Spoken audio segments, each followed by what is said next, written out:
마가복음 28장 22절에서 38절 말씀. 다 찾으신 줄 알고 한 절씩 교독으로 읽겠습니다. 베세다의 이름의 사람들이 소경 하나를 데리고 예수께 나와 손대시기를 구하거늘.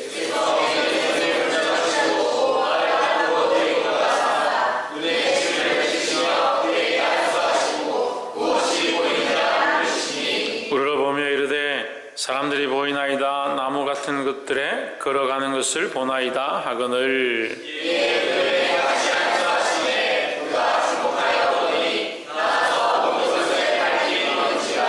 예수께서 사람을 집으로 보내시며 이르시되 마을에도 들어가지 말라 하시니라.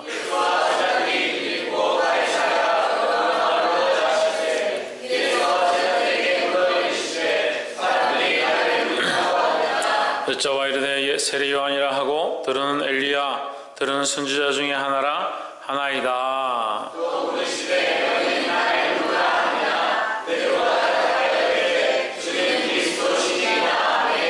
예, 자기의 일을 아무에게도 말하지 말라 경계하시고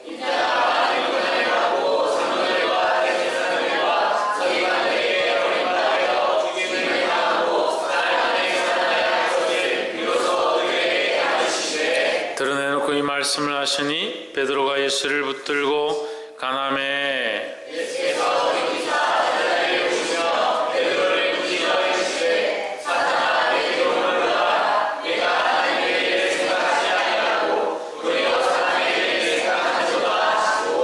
무리와 제자들을 불러 이르되 아무든지 나를 따라오려거든 자기를 부인하고 자기 십자가를 지고 나를 쫓을 것이니라.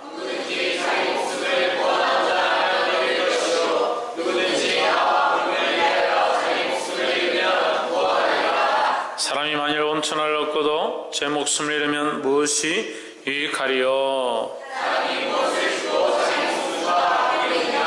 함께 읽읍시다. 누구든지 이 염난하고 죄 많은 세상에서 나와 내 말을 부끄러워하면 인자도 아버지의 영광으로 거룩한 천사들과 함께 올 때에 그 사람을 부끄러워하리라.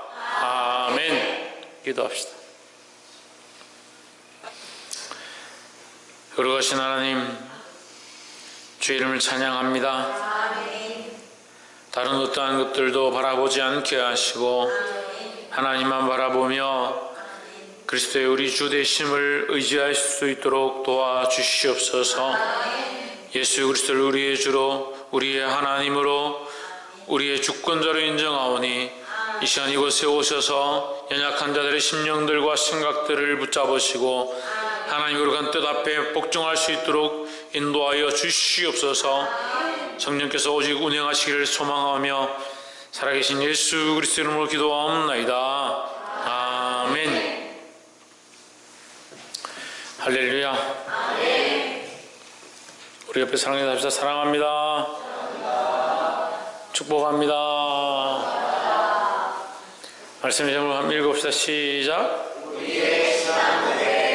우리의 신앙 고백. 예. 오늘 특송은 이수연 청년인데 연습을 준비하다가 너무 힘들어서 다음 주까지 시간을 달라 해서 다음 주에 하기로 했습니다. 예, 좀 더 기대하겠습니다. 예. 자, 우리의 신앙 고백. 누구의 신앙 고백? 나의 신앙 고백. 주님 앞에 바른 신앙 고백을 하길 소망합니다. 신앙 고백이라는 것은 믿음의 고백이다.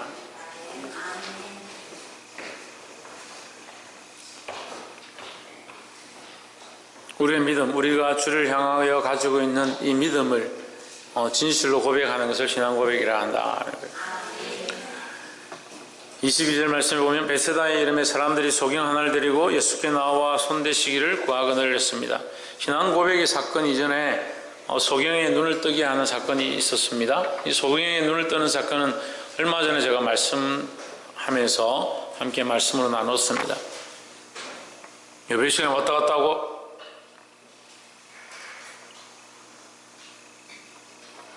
이렇게 하면 분위기가 썰렁해지죠. 얼마 전에 이제 이 말씀을 우리가 설교했어요.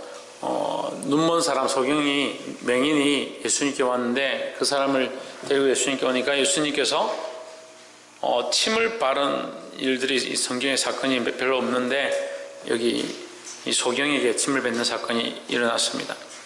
침을 뱉는 것은 어떤 의미를 했습니까? 예? 처음 들어요? 제가 한 3번 이상 얘기한 것 같은데 침을 뱉는 것은 무슨 의미를 했습니까? 천정민 집사님 왜 웃는데? 신희경 김태현 양육수 사모님 그래 더러운 것을 표현할 때 침을 뱉는다. 우리가 더러운 것을 보면 이게 아유 더럽다고 이렇게 표현을 하는 것처럼 침을 뱉는 것은 더러운 것을 내뱉는 그런 의미를 가지고 있습니다. 그래서 예수님께서 침을 뱉었다. 이 더러운 것들에 대해 귀신을 쫓아내는 것이나 이제 억눌린 것들을 푸실 때 이 침을 뱉는 장면들이 나옵니다.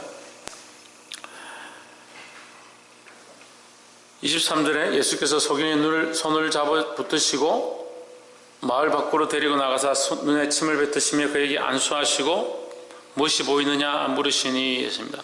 침을 뱉고 안수하고 무엇이 보이느냐 물으셨는데 이 사람이 단번에 보게 된 것이 아니라 24절에 우러러보며 이르되 사람들이 보이나이다 나무 같은 것들에 걸어가는 것을 보나이다 했습니다. 잘 안 보이는데 뭔가 움직이고 있는 것 같다. 막대기 같은 것이 왔다 갔다 한다. 이렇게 먼저 얘기를 했습니다. 우리의 믿음도요. 하루아침에 예수 믿고 천국 가겠다는 사람 있고 처음에 믿음의 신앙생활을 시작하지만 아무리 오랫동안 다녀도 아무런 변화가 없다가 점점씩 조금씩 나아져서 장성한 분량이 이런 사람들이 있습니다. 그러니까 지금 당장 안 된다고 그 사람 한심하다. 지금 자기는 믿음이 난 다 믿어지고 이래서 나는 훌륭한 사람이다. 그렇게 할 필요 없어요. 그 우리가 무슨 재주로 믿음을 가지고 하나님 알겠습니까? 하나님 우리에게 보여주셨으니까 우리가 믿게 된 거죠. 쳐다보면 이르되 사람들이 보이나이다. 나무 같은 것들이 걸어가는 것을 보나이다. 이 당장 본 것이 아니라 이게 희미하게 보이기 시작했다. 안개가 낀 들판에 서서 나무가 있는 것을 보는 것처럼 희미하게 눈에 보이기 시작했다. 우리의 지금 눈앞에 보이는 증거들은 희미하고 이 눈에 아무런 증거가 보이지 않는다 하더라도 무엇을 가지고? 믿음만을 가지고 걸어가야 된다라는 거예요. 할렐루야. 25절에 이에 그 눈에 다시 안수하심에 했습니다. 잘 보지 못하는 자에게 다시 안수했다. 그러면 예수님은 다시 안수해서 원래대로 못 보기를 원하셨을까? 자, 1번 원래대로 못 보는 맹인이 되길 원했다. 2번 계속해서 그냥 안개처럼 희미하게 나무 같은 것이 돌아다니는 것이 보이도록 하길 원했다. 3번 잘 보이기를 원했다. 와, 대단하십니다. 자, 1번 2번 3번 1, 2, 3번 다 싫다. 가른식 몇 번? 4번? 3번 주님은 더 밝게 이 사람이 더 밝게 보기 원하셨다. 옆에 사람 보시죠. 주님은 우리가 밝게 보기를 원하십니다. 주님 우리가 못 보기를 원하는 게 아니라 더 밝게 보기를 원하신다라는 거예요. 저도 똑같아요. 저도 주님과 많이 닮은 성령의 역사와 능력들이 부족하지만 많이 닮은 생각은 닮았습니다. 여러분이 좀 더 밝게 보면 좋겠어요. 이혜진 좀 더 밝게 보면 좋겠어요. 지대현 좀 더 밝게 보면 좋겠어요. 그 옆에 있는 친구 뭘 씩씩 웃는지 모르겠지만 하여튼 밝게 보면 좋겠어요. 그 뒤에 있는 친구 더 밝게 보면 좋겠어요. 그 뒤에 있는 친구 더 밝게 보면 좋겠어요. 할렐루야. 모든 것을 밝게 보는 게 모든 것을 밝게 보는 거예요. 이것은 또한 다른 영적 의미가 또 하나 더 있습니다. 모든 것을 밝게 본다. 우리는 모든 것을 밝게 보는데 어떻게 보느냐? 주께서 보여주신 것을 밝게 보는 거예요.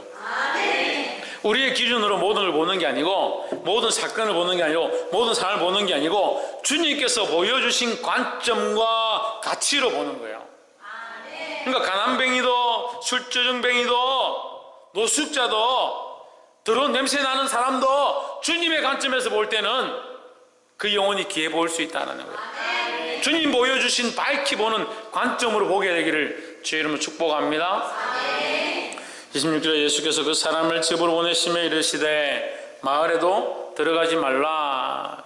이 실제적인 의미는 예수님께서 지금 아직 때가 안 됐으니까 네가 밝히 본다 하면 나의 소문으로 인해서 어려운 일들이, 곤란한 일들이 생길 수 있으니까 일단 마을로는 가지 말고 집으로 가라 했고, 우리가 영적인 의미로는 우리가 세상에 들어가는 게 아니다. 우리는 주님의 말씀을 받는 자리로 가야 된다는 거죠. 세상에 가서 세상의 물을 먹고 이제 보기 시작했는데, 이제 눈 좀 떠가지고 좀 알기 시작했는데, 좀 몸이 좀 괜찮아지고 정신이 좀 괜찮아지니까 이제 세상에 가서 좋은 거 하고 재미있는 거 하고 그렇게 살아서 안 된다라는 거예요. 때로는 그런 아이들이 있어요. 잠도 못 잔다 하고 몸도 아프다 하고 맨날 악몽을 꾼다 해가지고 데려와가지고 기도하고 예배하고 찬양하는 가운데 아이가 변화되어지고 잠도 잘 자고 몸도 좋아지고 생각도 좀 고쳐지고 괜찮아졌는데 실컷 괜찮게 만들어 놓으니까 어디 가냐? 세상에 가버린 거예요. 마을에 가지 마라. 그 세상에 물들지 마라 하는 거예요. 결국 우리가 세상에 가긴 가야 되지만 거기 가서 그들의 것들, 세상의 기준들, 세상에 밝히 보는 것들, 보기 시작한 그 눈을 가지고 세상이 원하는 것을 받아들이는 게 아니라 하나님의 뜻을 받아들여야 된다는 거예요. 그래서 이제 이 소경의 부분은 이제 넘어가고 27절을 한번 봅시다. 예수와 제자들이 가이사랴 빌립보 여러 마을로 나가실새 노죽에서 제자들에게 물어 가라사대 사람들이 나를 누구라고 하느냐 했습니다. 이 가이사랴 빌립보로 가는 여정에서 이 신앙 고백의 사건이 일어나는데요. 이것은 우리에게 정말 중요한 일입니다. 마태복음 16장에도 나와 있는 이 부분인데, 베드로가 주님 앞에 신앙 고백합니다. 주는 그리스도시요 살아계신 하나님의 아들이시니이다. 이 신앙 고백을 하죠.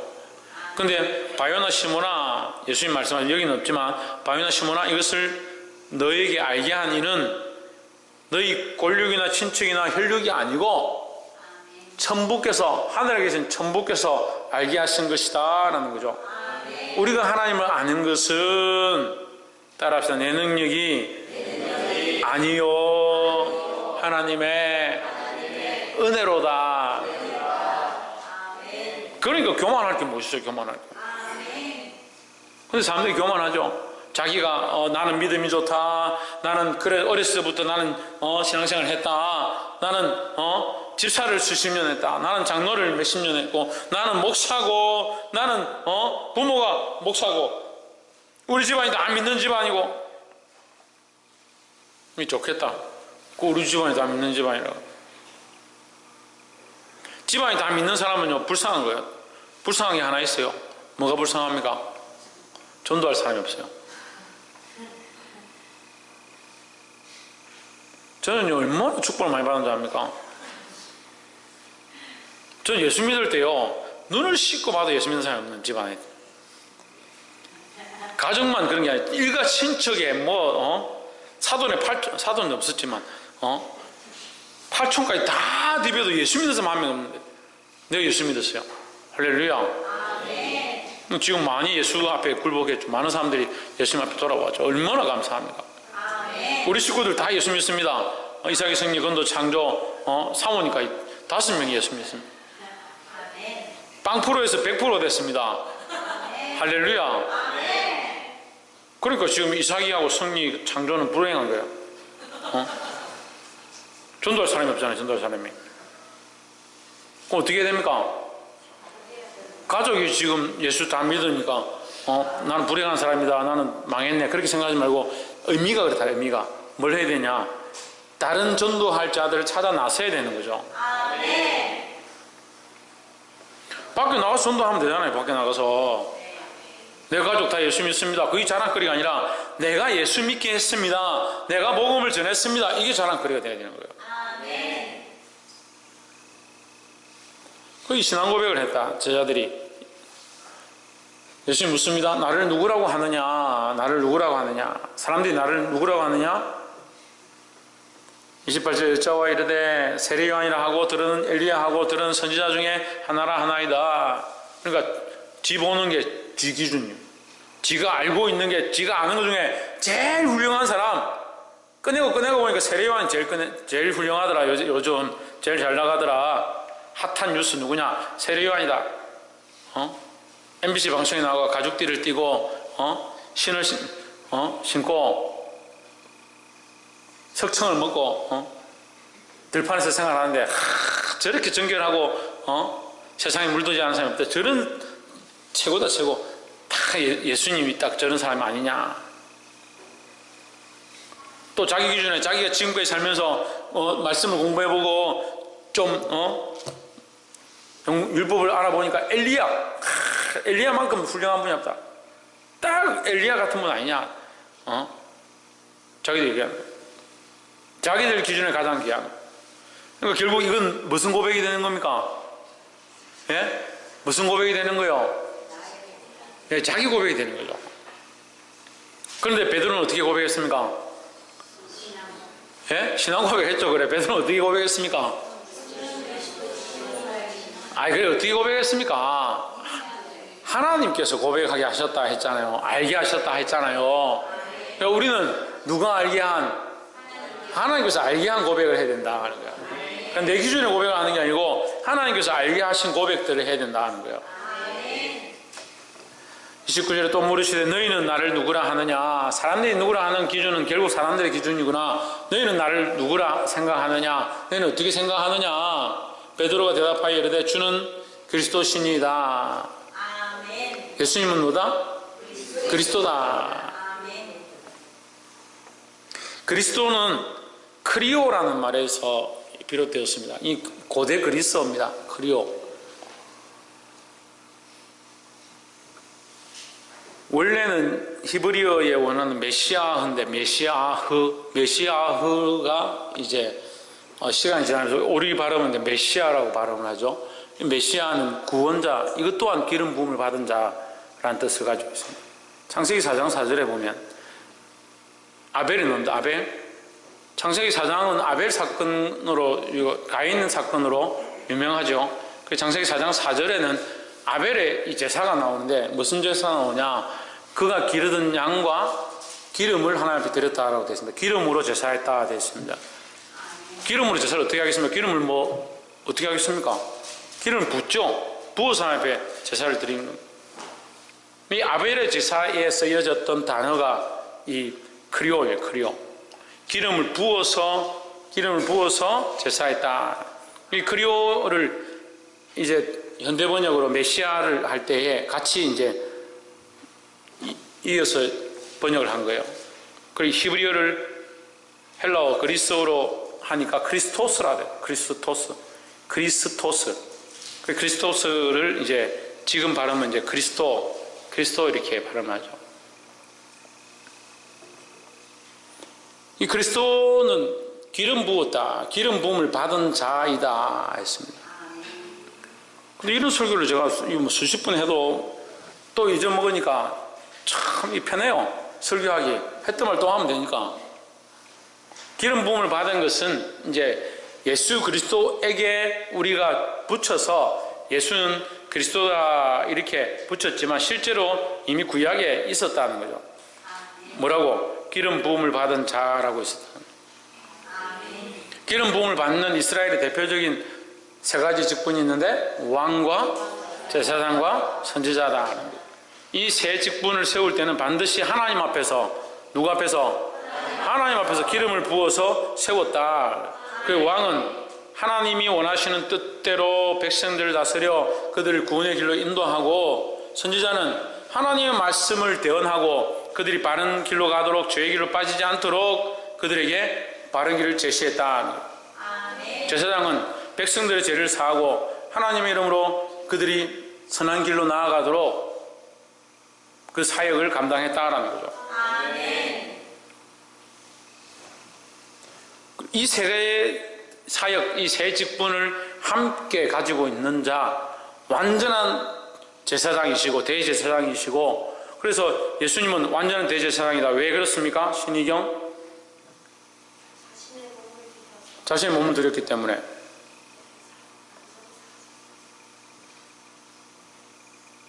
첫 번째부터 답을 말해보면 질문할 사람이 없다.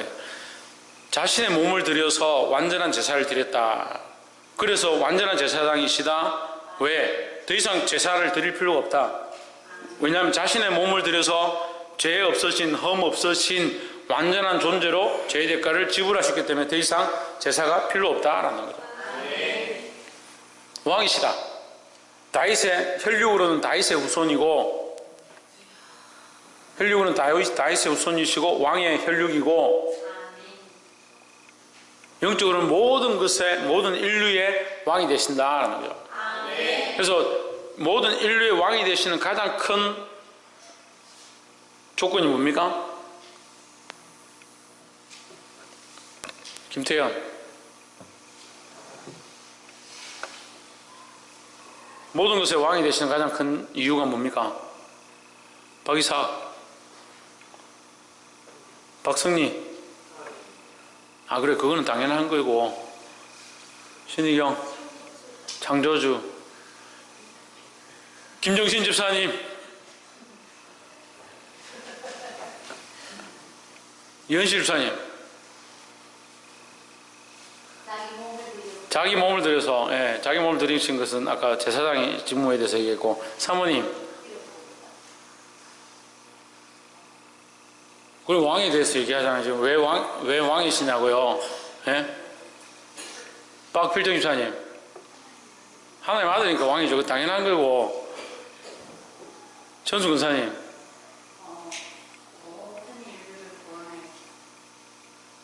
큰 사모님.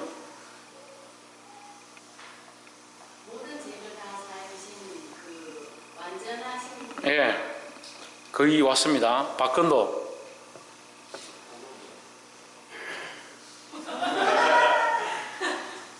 신성경. 서건태.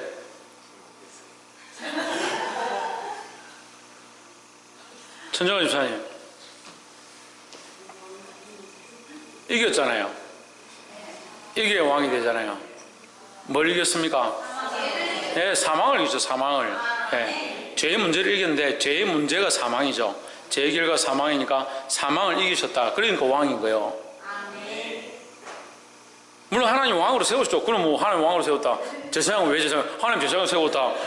선지자는 왜 선지자? 하나님 선지자로 세웠다. 왜 왕이냐? 기름 부었으니까 왕이다. 왜 제사장이냐? 기름 부었으니까 제사장이냐. 참 답도 쉽다. 사망을 이겼다. 사망이 온 인류의 가장 큰 문제, 가장 큰 종착역. 아무리 의술이 많이 발달하고 과학이 발달하고 물리학이 발달하고 우주의 천체에 나가서 온 세계를 다 보고 온 몸에 들어가서 세포를 다 쪼개서 보고 핵과 그 깊이 있는 것들 다 본다 하더라도 나노 단계까지 나아가도 해결할 수 없는 문제 뭐냐? 생명의 문제. 생명의 문제를 해결하신 분이 누구냐? 사망을 이기신 분이 생명을 해결하죠. 예수님이 생명을 주셨다라고 하는 것은 우리에게 생명을 주신 궁극적인 게 아니라 생명의 문제를 해결했기 때문에 죽을 필요가 없는 거죠. 죽음이, 그래서 요한계시록 뭐랍니까? 사망이 다시 왕노릇하지 못한다. 사망을 그 음부에 묶어서 결박해서 음부에 집어넣었다. 영혼이 타는 불모에 버렸다. 이게 뭐예요? 가두었다. 이게 뭐예요? 사망이 다시 왕노릇하지 못하기 때문에 사망이 우리를 주관할 수 없다. 할렐루야. 영원한 생명을 얻으라, 영원한 생명을 얻으라. 이렇게 사실 하지 않아도 사망이 왕노릇하지 못하면 그냥 사는 거예요. 근데 사망이 왕노릇하지 못해야 되는데 그것을 누가 하셨냐? 예수님이 하셨다라는 거예요.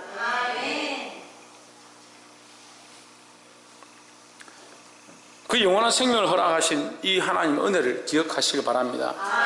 그래서 그리스도이시다라는 거예요. 선지자이시다. 왜 예수님이 선지자이시냐? 이것으로 끝난 게 아니고 왜 예수님이 선지자입니까? 김태형?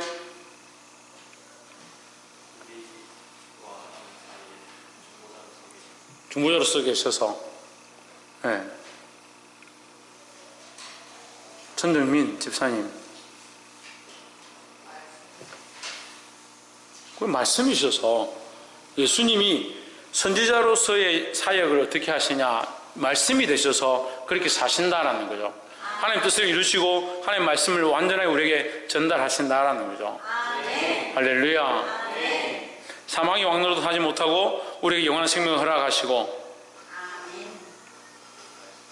하나님의 뜻을 그의 삶으로 사셔서 그 뜻을 이루셨다. 완전한 말씀이 되셨다. 모든 것의 왕이 되신다. 그리고 제사장, 세 번째 제사장, 자기 몸을, 흠없는 몸을 십자가에 못 박아 죽으심으로 모든 인류의 죄를 대속하셨다. 할렐루야. 그래서 단번 제사, 다시 예수님을 십자가에 못 박을 수 없다. 단번 제사로 우리가 구원을 얻은 줄 믿습니다. 그래서 예수님은 뭐다? 그리스도시다 하는 거예요. 그러니까 베드로가 그걸 알 턱이 없죠. 어떻게 베드로가 압니까? 베드로가 알았으면 왜 예수님이 부활하셔가지고 오셨을 때, 갈릴리 호수에 오셨을 때 베드로가 헤엄쳐가지고 우통 벗고 헤엄쳐가지고 예수님께 와가지고 고개를 못 들고 이렇게 합니까? 요즘 부활하셨는데도 낚시하러 가죠. 고기 잡으러 가죠. 그게 알 수 없다는 거죠. 베드로의 능력으로 알 수 있는 문제가 아니에요. 그가 예수님이 그리스도시라는 사실은 예수님이 십자가에 못 박혀 죽으셔서 부활하셔서 하나님의 보좌 우편에 앉으심으로 이 그리스도의 사역을 종결짓잖아요. 그러니까 이 지금 빌립보 마을로 가는 이 거리에서, 이 길에서 말하는 이 베드로는 이 예수님이 이루실 모든 사역을 모르는 상태다. 모르는 상태죠. 성령이 오시면 그가 너희에게 모든 것을 생각나게 하시리라. 그래서 그 뒤에 알게 되는 사실인데, 지금 마가복음 8장 29절에 이 상태에서는 알 수가 없는데 베드로가 뭐라고 하냐? 주는 그리스도시다 라고 하는 거죠. 그러니까 자기 지혜와 자기 능력으로 아는 것이 아니다 라는 겁니다. 할렐루야. 30절, 이에 자기 일을 아무에게도 말하지 말라 경계하시고, 하지 말라라고 했던, 예수님께서 하지 말라고 하는 부분들은 대부분, 아까도 마을에 가지 말라 이렇게 했던 부분은 대부분 아직 때가 이르지 않았음에 대한 이유로 보시면 되겠습니다. 31절에 인자가 많은 고난을 받고 장로들과 대제사장들과 서기관들에게 버림받아 죽임을 당하고 사흘 만에 살아나야 할 것을 비로소 저에게 가르치시되, 비로소 이제 처음 가르쳤다는 거예요. 처음 얘기했다. 예수님은 결국 고난을 받으시고 죽임을 당할 것에 대하여 가르치셨다는 겁니다. 고난 당하는 것들과 죽임 당하는 것들과 부활하신 이 세 가지를 말씀하셨다. 32절에 드러내놓고 이 말씀하시니 베드로가 예수를 붙들고 간청하여 항변하매, 33절, 예수께서 돌이키사 제 아들을 보시며 베드로를 꾸짖어 이르시되, 베드로가 안 됩니다 주님 죽을 수 없습니다. 죽으시면 안 됩니다. 주님 없으면 우리는 어떻게 하란 말입니까? 막 이렇게 얘기를 했대. 보기에는 베드로가 굉장히 정의로워 보이죠. 말씀에도 이제 베드로는 약간 정의롭고 혈기왕성한 그런 사람으로 이제 표현됩니다. 꾸짖어 이르시되 사단아 내 뒤로 물러가라 했습니다.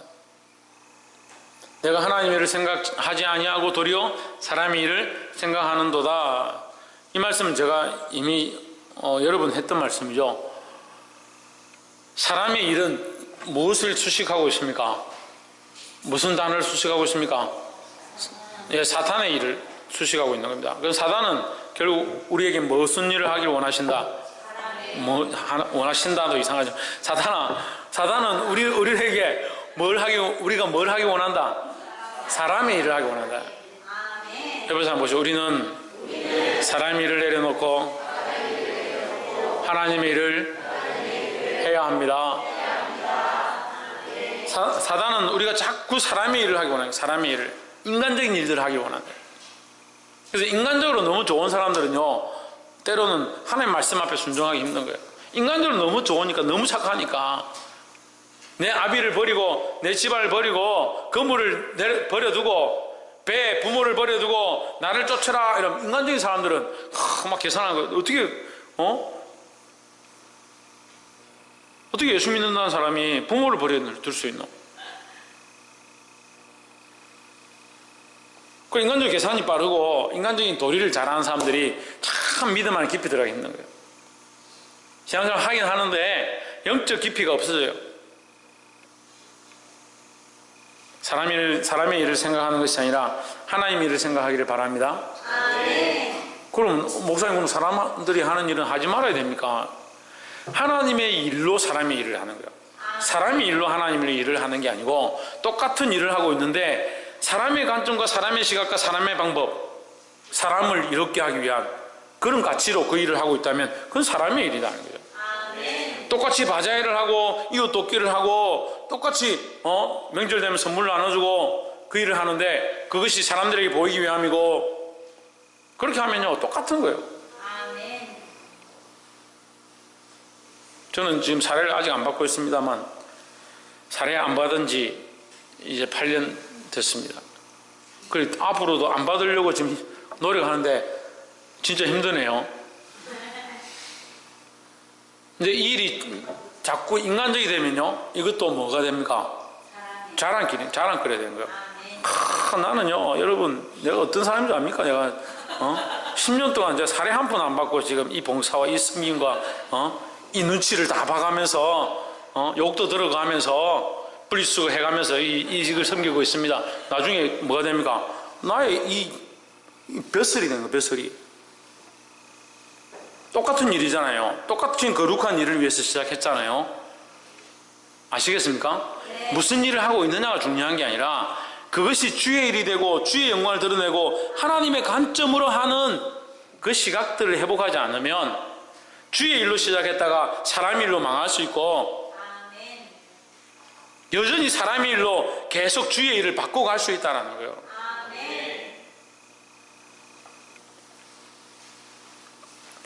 보통 사람들은요 사람의 일로 합니다. 근데 배역한 사람은요 사람의 일을 주의 일을 끌고 가가지고 교회 일을 끌고 가서 하나님의 일을 끌고 가서 사람의 일로 바꿔버리는 거예요. 그게 뭘 드러내냐? 결국 자기를 드러내는 거예요.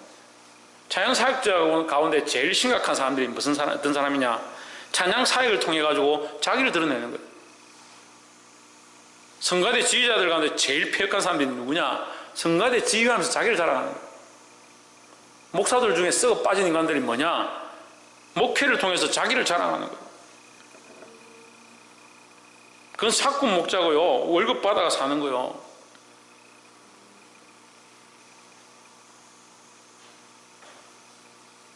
목사님, 목사들이 그렇군요. 그렇게 보지 마십시오.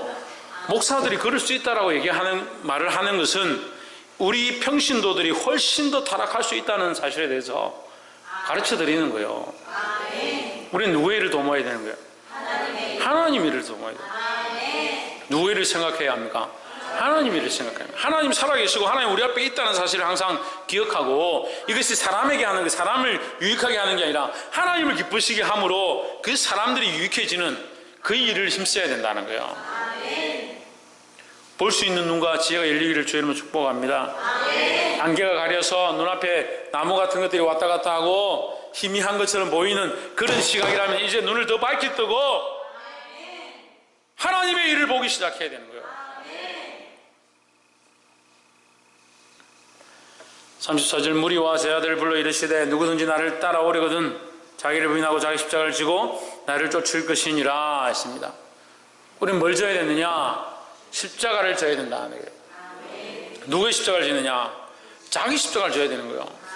그래서 이런 말씀을 잘 공부해 보면요 우리에게 사람의 일을 버리고 사람을 버리고 세상의 일을 버리고 하는데 이 버리는 것이 이거 일을 버리는 게 아니에요. 이걸 잃어버리는 게 아니에요. 이걸 가지고 있지만 그리고 좀 열심히 신앙생활하고 부흥회 가서 은혜 받아가지고 옛날에 이혼 많이 했습니다. 이혼 부흥회 가가 강사들이 판을 들어가면서 이제 천국에 가까웠습니다. 여러분 회개하십시오. 지금 가진 것 지금 그 재물이 중요한 게 아니라 이렇게 하면 아, 천국이 가까웠는데 내가 이 안 믿는 남편하고 이렇게 가다가 천국 못 가겠다. 남편하고 이혼하고. 집 잘 나갑니다, 여자들이. 한 40대 후반쯤 되면 정신 차리십시오. 집 나가면 보따리 싸고 기도원 간다고. 그래, 안 들어옵니다. 이게 말씀이 가르치는 게 아니에요. 자기를 부인했는데 자기 십자가를 짓는 거예요. 자기를 부인했는데 자기 지금 사는 삶이 힘들고 자식들이 말을 안 듣고 이 삶을 부인했지만 그것을 십자가로 내가 진다는 거죠. 거기서 바라는 것이 내게 없어. 나는 바라는 게 없어. 어떻게 속을 썩인 이 자식들 내가 버릴 수도 없고 어떻게 그들에 대한 십자가를 내가 지는 거예요. 자기 십자가를 져야죠. 자기 십자가를 지고. 이제 그들에 대한 가치관을 전에는 이 아이들 내가 내 정으로 내 사랑으로 내가 어떻게든 해보겠다. 내 남편 내가 어떻게 해보겠다. 이렇게 보았지만 이제는 하나님의 시각으로 하나님의 일로 이들을 살리고 이 복음으로 이들을 일으키는 것이 나의 목표고 인생의 방향이 되어서 힘들고 어렵지만 이 십자가를 지고 하나님의 일을 이루는 것, 하나님의 사역을 이루는 것, 그걸 위해 몸부림치는 거예요. 아멘. 따라오라. 누구를 따라가라? 예수님을 따라가라. 예수님 가신 발자취를 따라. 이렇게 생각해 보는 겁니다. 이렇게 지금 힘든데 이럴 때 주님이라면 어떻게 하셨을까?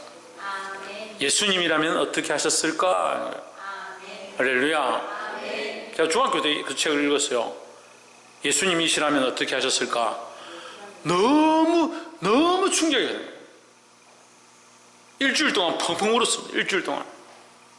학교에 가서 책상에 앉아가지고, 그때는 책상에 이 녹색 책상이었는데 페인트 칠해가지고 앉아가지고 계속 우니까 친구들이 제가 돌았는가 보다.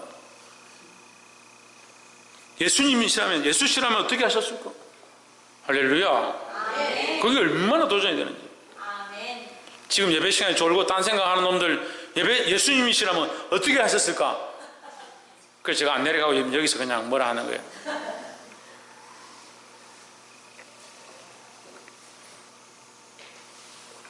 (35절에) 누구든지 제 목숨을 공고자 하며 잃을 것이요 누구든지 나와 복음을 위하여 제 목숨을 잃으면 구원하리라 하십니다. 그럼 우리는 목숨을 위해 사는 거요? 아니죠. 주를 위해 사는 거요. 주를 위해 사면 주께서 우리의 생명을 살리실 줄 믿습니다. 왜요? 왜 그렇게 되겠습니까? 왜 그렇게 되겠습니까? 신희경 아까 얘기했는데 김태현 할렐루야. 예수님이 사망을 이기셨으니까 죽음과 사망의 문제는 주님께 맡기고 우리는 누구를 쫓아가느냐? 예수님을 쫓아가는 거예요. 그러니까 죽어도 천국이고 살아도 주를 위해 사는 거고. 36절 사람이 만일 온천을 얻고도 제 목숨을 잃으면 무엇이 유익하리요 했습니다. 여기서 목숨을 잃는다는 것은 이 땅에서 잃는 것을 얘기하는 것이 아니라 영원한 하나님 나라의 문제를 얘기하는 거예요. 천국의 구원의 약속을 얻지 못한다면, 그것을 잃어버린다면 무엇이 유익하겠느냐 하는 거죠. 37절 사람이 무엇을 주고 제 목숨을 바꾸겠느냐. 38절 누구든지 이 엄란하고 죄 많은 세상에서 나와 내 말을 부끄러워하면 인자도 아버지의 영광으로 거룩한 천사들과 함께 올 때 그 사람을 부끄러워하리라. 자, 38절이 결론인데 38절에서 이 엄란하고 죄 많은 세대에서 나와 내 말을 부끄러워하면 이것이 뭡니까? 사람의 일이에요. 예, 이것이 사람의 일. 인자도 아버지의 영광으로 거룩한 천사들과 함께 올 때에 그 사람을 부끄러워하리라. 인자도 아버지의 영광으로 거룩한 천사들과 함께 올 때 이게 하나님의 일이에요. 그래서 결국 하나님은 천사들과 함께 그리스도가 이 땅에 오셔서 심판하고 구원하실 일을 계획하고 있다. 그것이 하나님의 일이다. 그 계획을 위해서, 그 일을 위해서 예수님은 십자가에 죽으셔야만 했다라는 거죠. 그래서 당장 보기에는 그게 비참한 일이고 십자가의 일이고 피 흘리는 일이고 고통의 일이고 어둠의 일처럼 보이지만 그것은 결국 하나님의 일을 이루기 위한 그 연장선상에 있는 것입니다. 그래서 당장 우리가 부끄럽고 힘들고 어둠의 길을 가는 것처럼 보이더라도 우리는 뭘 바라봐야 되냐? 주께서 다시 오셔서 그 영광을 다시 회복하게 하실 그날, 그 구원의 날을 바라보고 달려가야 된다는 겁니다. 말씀을 읽겠습니다. 이 사람의 일, 이 염란하고 죄 많은 세대, 이 세대를 본받지 말고 이 세상을 따라가지 말고 그 마을로 들어가지도 말고 할렐루야. 하나님과 예수님과 그 말씀을 부끄러워하지 말고 주께서 이루실 그 구원의 사역을 기대하고 승리하시기를 주의 이름으로 축복합니다. 기도하겠습니다.